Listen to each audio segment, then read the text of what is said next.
ध्येय दिशा पेरणी प्रतिष्ठान शेटफळे लहान मुलापासून आबाल वृद्धापर्यंत काम करणारी एक सामाजिक संस्था।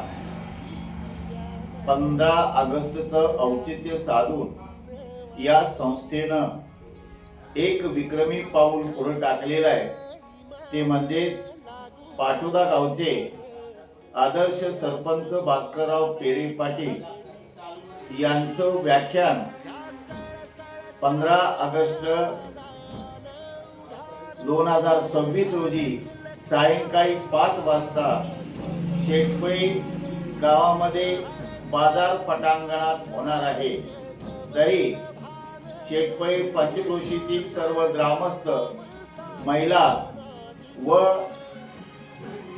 आसपासच्या परिसरातील सर्व पुरुष मंडळींनी बहुसंख्येने उपस्थित राहावं अशी या निमित्तानं आपणास आग्रहाची आणि कळकळीची विनंती करण्यात येत आहे। धन्यवाद।